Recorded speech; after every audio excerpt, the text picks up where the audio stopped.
ကိုကာဝဲဆောင်ရှောက်ပေးနေကိုချင်းတရားတွေနဲ့ထိမ့်သိမ်းဆောင်ရှောက်ပြီးတော့နေအာစာရခောစာရတပ္ပနော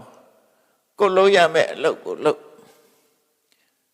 ကိုရဲ့နေပဲအတွင်းမှာပဲနေအာစာရခောစာရဆိုတာ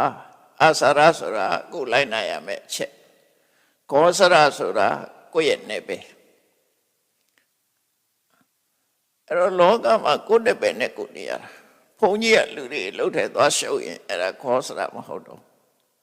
ဘုန်းကြီးကဘုန်းကြီးနယ်ထဲမှာပဲနေဘုန်းကြီးလှုပ်သူတို့ဆိုလိုတာပေါ့နော်ကုံတယ်ကလည်းကုံတယ်လှုပ်ပဲလှုပ်လယ်သမားလည်းလယ်သမားလှုပ်သူများတဲ့ဝေမရှုံတဲ့လို့ဆိုလို့အဲ့ဒါအာစရခောစရတမ္ပနောနော်ကိုလုံးမဲ့အလုပ်ကိုလုံးကိုယ့်ရဲ့ဘောင်တွင်းမှာပဲနေလို့ပြောတာ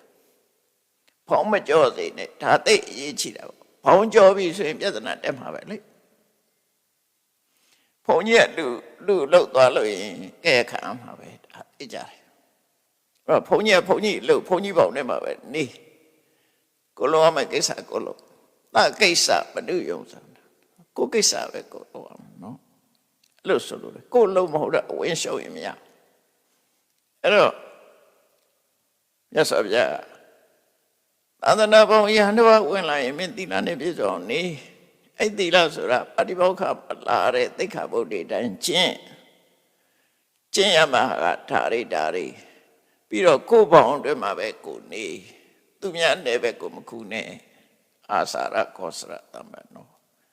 အနုမတ္တိသူဝိသေသူဗျာတတဝိသမရယသိက္ခတိသိက္ခာပရိသူ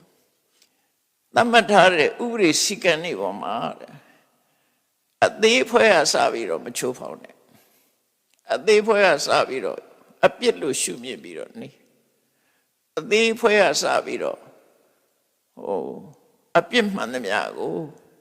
ဘေးရအန္တရာယ်တစ်ခုအနေနဲ့